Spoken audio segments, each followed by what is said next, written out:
Bismillahirrahmanirrahim. Assalamualaikum warahmatullahi wabarakatuh. Sampurasun.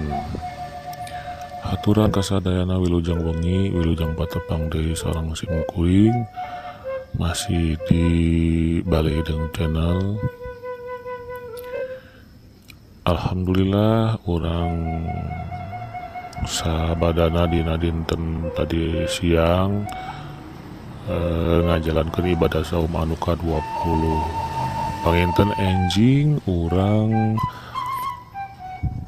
ngajalankan ibadah saum anu ka-20 hiji atuh mudah-mudahan urang sadaya sing dipasihan kaberkahan, kasalamatan, kasayan sareng kasehatan pangintennya atuh mudah-mudahan deui salianti eta urang dipaparinan keimanan keislaman supados dina anggoni ngajalankeun ibadah saum teh teu leupas tina tetekon kitu panginten.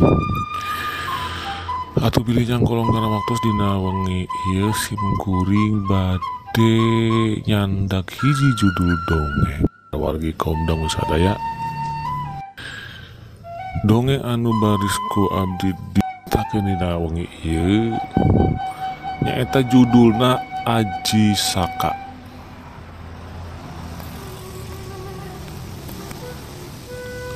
Atau mudah-mudahan anu parantos uninga mah perkawis sajarah Aji Saka panginten terangnya, tapi imam mudah-mudahan ku cariosan dongeng Sunda, dongeng enteng ti abdi, mudah-mudahan ieu carios Aji Saka teh sing aya guna sareng manfaat tapi kan urang sadaya gitu.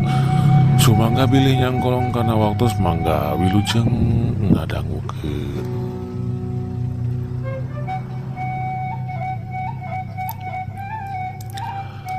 Kacarioskeun mangsa baheula Pulau Jawa masih mangrupa leuweung jeung jarang kasorang ku manusia. Aya hiji karajaan nabina Medang Kamulan anu diparentah ku hiji raja namina Prabu Dewata Cengkar. Prabu Dewata Cengkar anu buring sarta resep neda jalmi. Saban dinten sang raja ngamangsa saurang jalmi anu dibawa ku Patih Jugul Anom. Kaayaan ieu ngakibatkeun rahayat di nagara Medang Kamulan estuning hirup dina kasienan. Nu antukna seueur anu ngungsi ka karajaan sanes pikeun nyalametkeun diri ti Prabu Dewata Cengkar.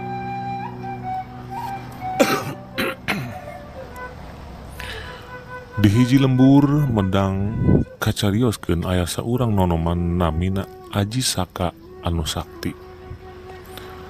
Purah tutulung kanu sakur jalmi kasusahan.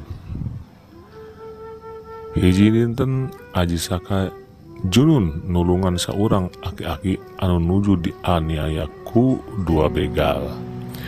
Eta aki-aki akhirna ditulungan terus dijadikeun bapa angkatna ku Aji Saka. Si horeng eta aki-aki teh salah saurang pengungsi ti Medang Kamulan. Janten aki teh ngahajang ngungsi ti kerajaan Medang Kamulan tumaros Aji Saka. Ka eta aki-aki sumuhun ujang margi kerajaan Medang Kamulan ayeuna diparentah ku hiji raksasa anu buas tur kaaman-manana ngamangsa manusia. Kusabab eta unggal dinten ponggawa kerajaan bakal masrahkeun saurang rahayat utamina anu geus kolot siga aki pikeun jadi mangsa Prabu. Saur eta aki-aki nyarioskeun kaayaan di nagarana. Ngadangu carios ngeunaan kabuasan Prabu Dewata Cengkar, Aji Saka ngagaduhan niat kangge nulungan rahayat Medang Kamulan. Harita keneh Aji Saka indit ka Medang Kamulan.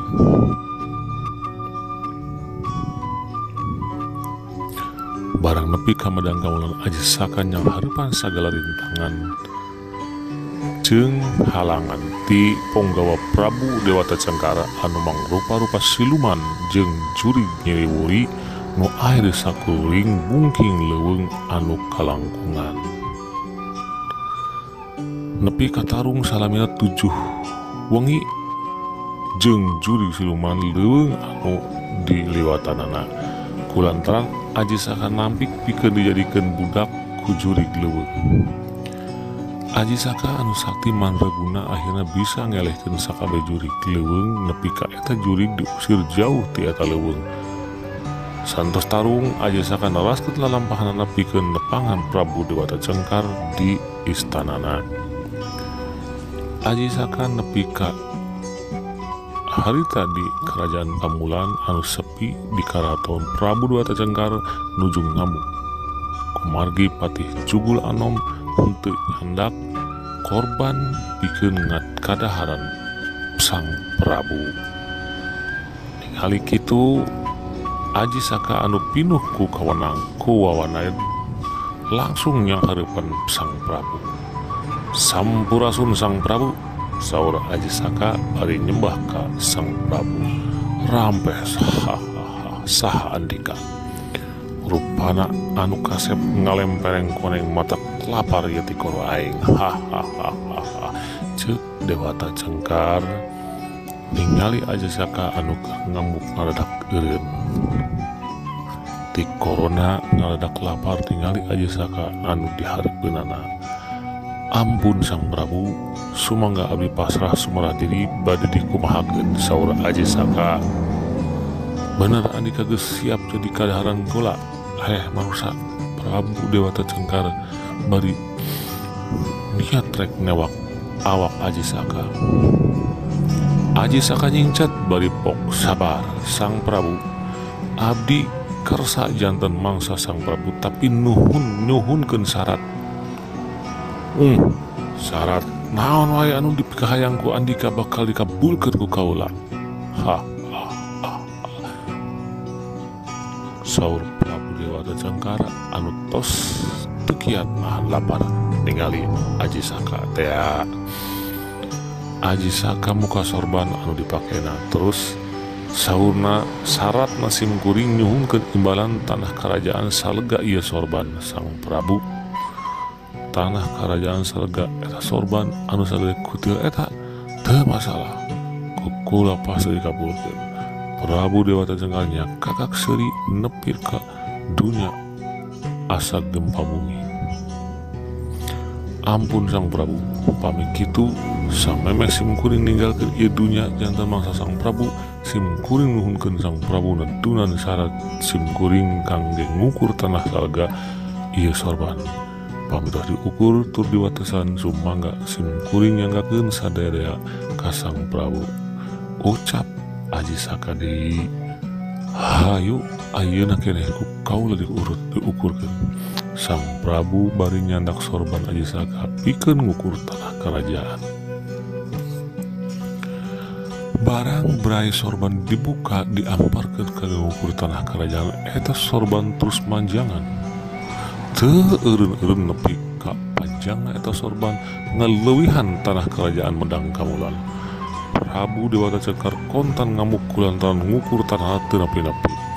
Sabot Prabu Dewata Cengkar ngamuk ujug-ujug aya angin gede pohara nepi ka akhirna eta sorban Aji Saka meulit ka awak sang Prabu. Nepi ka sakujur awak sang Prabu kabelit eta sorban. Eta sorban esturing meulit ti luhur sirah sang Prabu nepi ka meulit kadua leungeun jeung tungtung handap sukuna. Antukna sang Prabu teu bisa kumamaha. Haruh, teu sang Prabu gegerungan lantaran tikosewat ka sagarat laut kidul anu ombakna umpal-umpalan. Ngajabur awak sang Prabu diteleg ombak gede tilalep ka laut kidul anu jero pisan tur teu katulungan deui. Kajadian ieu estuning disambut bagja ku sakabeh rakyat Medang Kamulan lantaran sadaya rakyat bebas tina mangsa sang Prabu. Ari Aji Saka dinobatkeun ku rahayatna pikeun mimpin kerajaan, diangkat jadi Raja Medang Kamulan. Di saprak harita kerajaan Medang Kamulan hirup kalayan aman tur sejahtera.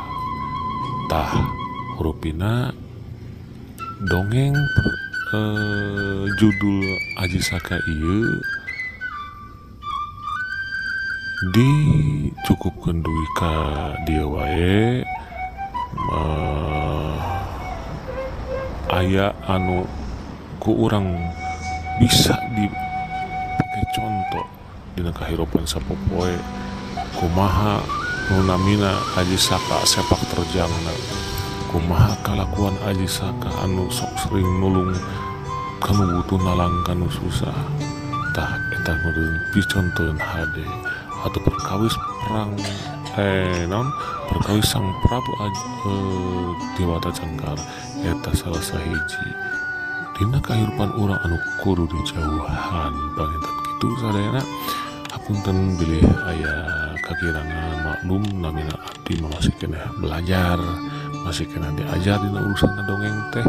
Hapunten kasadayana wilujeng ngajalankeun ibadah saum anu ka-21 dina dinten enjing. Mangga kasadayana, wassalamualaikum warahmatullahi wabarakatuh. Sampurasun.